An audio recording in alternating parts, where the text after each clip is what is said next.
যখন প্রথমবার পেনাং যাওয়ার প্ল্যান করলাম তখন ভাবিনি এই জায়গাটা আমার মনে এমন দাগ কেটে যাবে।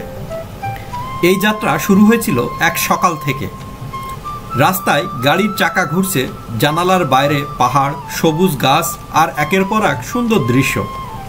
পেনাংয়ের পথে যত এগোচ্ছিলাম ততই মনে হচ্ছিল প্রতিটা মুহূর্ত যেন একটা গল্প বলছে।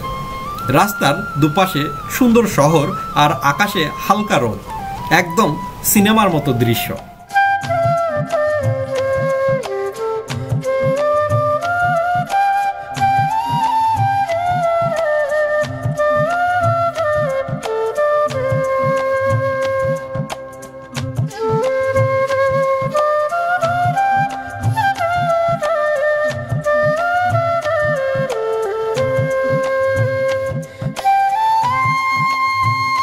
কিছুক্ষণ পর সামনে দেখা দিল পেনাং ব্রিজ। দূর থেকে মনে হচ্ছিল যেন সমুদ্রের উপর ভেসে আছে এক লম্বা পথ। ব্রিজের উপর দিয়ে যাওয়ার সময় হালকা বাতাসে চোখ বন্ধ করলাম, মনে হচ্ছিল আমি ঢুকে যাচ্ছি এক নতুন দুনিয়ায়। পেনাং পৌঁছাই আমি গেলাম গার্নি বেতে। এটা এমন এক জায়গা যেখানে শহরের কোলাহলের মাঝেও পাওয়া যায় শান্তি। মানুষ আসে এখানে সূর্য অস্ত দেখতে, হাঁটতে কিংবা শুধু একটু সময় কাটাতে। পরের দিন সকালে গেলাম পেনাং হিলে। উপরে ওঠার সময় ট্রেনটা যখন ধীরে ধীরে পাহাড় পেরোচ্ছিল, চারপাশের সবুজে চোখ ভরে যাচ্ছিল। উপরে গিয়ে যখন শহরটা দেখলাম, পুরো পেনাং যেন হাতের মুঠোয়। সকালের কুয়াশা, দূরের ঝলমলে ব্রিজ আর সেই হালকা ঠান্ডা হাওয়া।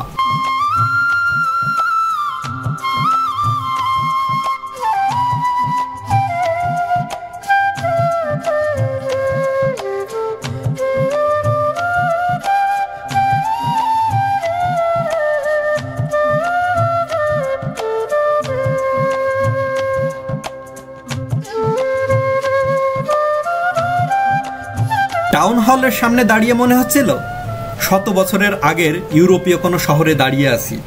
জর্জ টাউনের সৌন্দর্য এক কথায় টাইমলেস। এটা শুধু একটা শহর না, এটা একটা অনুভূতি। তারপর আমি গেলাম আপসাইড ডাউন মিউজিয়ামে। সবকিছুই উল্টো, চেয়ার, টেবিল, এমনকি পুরো ঘরটাই উল্টে আছে।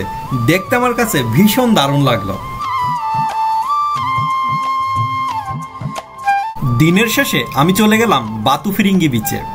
তো এখানে যাওয়ার পর আমি দেখলাম সুন্দর সুন্দর ফায়ার ওয়ার্ক হচ্ছে, যেটা দেখে আমার ভীষণ ভালো লাগলো। আপনি যদি পেনাংয়ে যান অবশ্যই বাতুফিরিঙ্গি বিচে ঘুরে আসবেন।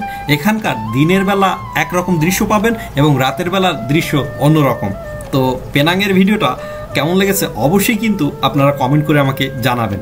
ধন্যবাদ সবাইকে।